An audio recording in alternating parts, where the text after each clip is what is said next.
സഹോദരങ്ങളെ, ആരായി സലഫികൾ? എന്താണ് സലഫികൾ എന്ന് പറഞ്ഞാൽ, സലഫ് എന്ന് പറയുന്ന അറബിയിലുള്ള പദം ആരെയാണ് അതുകൊണ്ട് ഉദ്ദേശിക്കപ്പെടുന്നത്?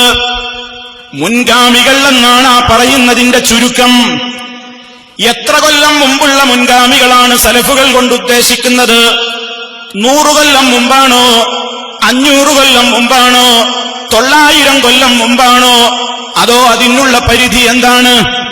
സലഫുകൾ എന്ന് പറയുമ്പോൾ മഹാനായ മുഹമ്മദുർ റസൂലുള്ളാഹി സ്വല്ലല്ലാഹു അലൈഹി വസല്ലം, നാം ജീവനേക്കാൾ സ്നേഹിക്കാൻ കടപ്പെട്ടവരായ അഷ്റഫുൽ ഖൽഖ് ത്വാഹ റസൂലുള്ളാഹി സ്വല്ലല്ലാഹു അലൈഹി വസല്ലം, ആ നബി സല്ലല്ലാഹു അലൈഹി വസല്ലമിൽ നിന്ന് നേരിട്ട് ശബ്ദം കേട്ട് ഇസ്ലാം പഠിക്കാനും മനസ്സിലാക്കാനും മഹാഭാഗ്യം കിട്ടിയിട്ടുള്ള സ്വഹാബത്ത്, ആ സ്വഹാബാക്കളെ കണ്ടവരായ അടുത്ത തലമുറയായ താബിഈങ്ങൾ, ഇങ്ങനെ അവരെ കണ്ടവരായ തബഉ താബിഈങ്ങൾ, ഇങ്ങനെ ഉത്തമ നൂറ്റാണ്ടുകളെന്ന് വിശേഷിപ്പിക്കപ്പെടുന്ന ആ ആദ്യത്തെ 3 തലമുറയിൽപ്പെടുന്ന മഹാരഥന്മാരായ ആളുകളാണ് സലഫുകൾ എന്നതുകൊണ്ട് ഉദ്ദേശിക്കപ്പെടുന്നത്.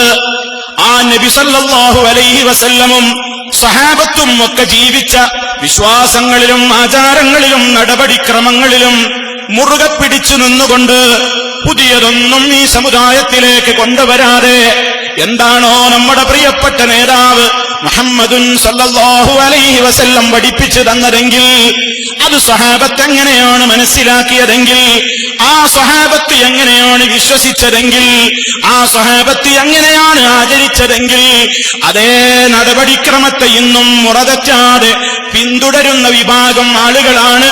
അതല്ലെങ്കിൽ ആ ആശയത്തിലേക്ക് ജനങ്ങളെ നിങ്ങളും മടങ്ങിപ്പോകണം എന്ന് സ്നേഹത്തോടെ ഉപദേശിക്കുന്ന വിഭാഗമാണ് സലഫികൾ എന്നറിയപ്പെടുന്ന ഈ പരിപാടി സംഘടിപ്പിച്ചവരായ കുടക് പ്രദേശത്തുള്ള, അതല്ലെങ്കിൽ ലോകത്തിന്റെ ഏതു ഭാഗത്തുള്ളവരാണെങ്കിലും സലഫികൾ എന്നതുകൊണ്ട് ഉദ്ദേശിക്കുന്നത് ആ മഹാരഥന്മാരായ മഹത്തുക്കളുടെ ആശയങ്ങളിലേക്ക്, അവര് പഠിപ്പിച്ച തത്വങ്ങളിലേക്ക് മടങ്ങാൻ വേണ്ടി സമൂഹത്തോട് പറയുന്ന വിഭാഗമെന്ന് മാത്രമാണ്.